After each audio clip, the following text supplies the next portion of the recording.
to allow this kind of sexual abuse? Here's a report. It happened in his room, which he locked. But the touching took place in the kitchen, in the presbytery. You no longer know where you live. These are victims of the French Catholic Church. Marie-Claire Sylvestre was abused by a pedophile priest who was also her uncle. Marie-Claire kept the abuse a secret, buried it until 2008.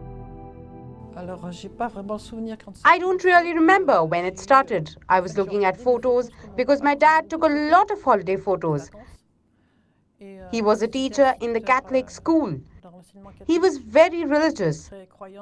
That's how it happened. I was turning 6. There are at least 216,000 others like Marie-Claire, all victims of the French clergy. If you account for those abused by church associates like teachers of Catholic schools, then the total number of victims becomes 330,000. That's how many lives the French Catholic Church has scarred in the last 7 decades. Most of them were boys aged 10 to 13. Jean-Marie was one of them.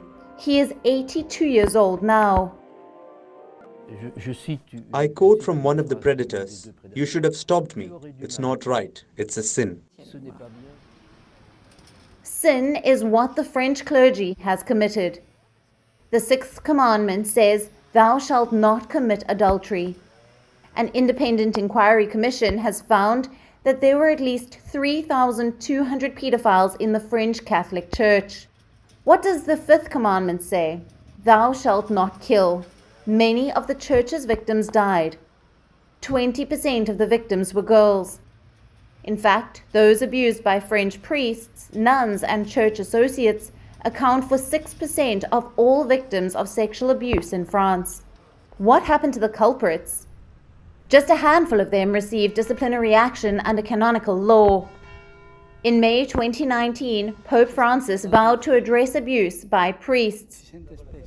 The French Catholic Church commissioned an inquiry. Heading it was Jean-Marc Sauve, a retired French civil servant. His team spent 2.5 years going through records at courts, police stations, and the church. The abuse committed by clerics primarily concerns male children, young boys who represent nearly 80% of the victims. Shortly after taking up the job, Sauve received a letter. It was from a former boarding school classmate.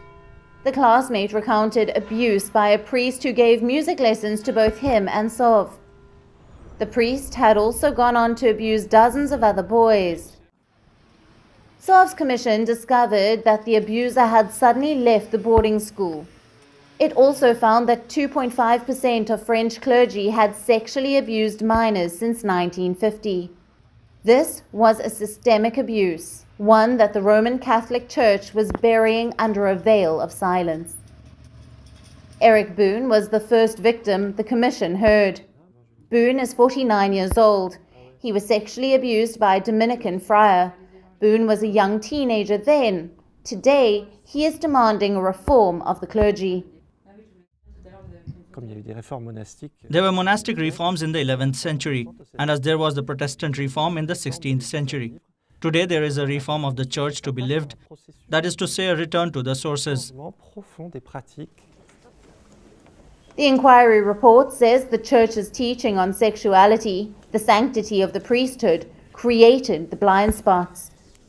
Ones that allowed for sexual abuse. What's more, the church was indifferent to these abuses until the 2000s. Does the church have anything to say in its defense? My desire on this day is to ask you for forgiveness. Forgiveness to each and every one. Reform helps. Regret, not so much. That's our advice, just in case the Vatican happens to be making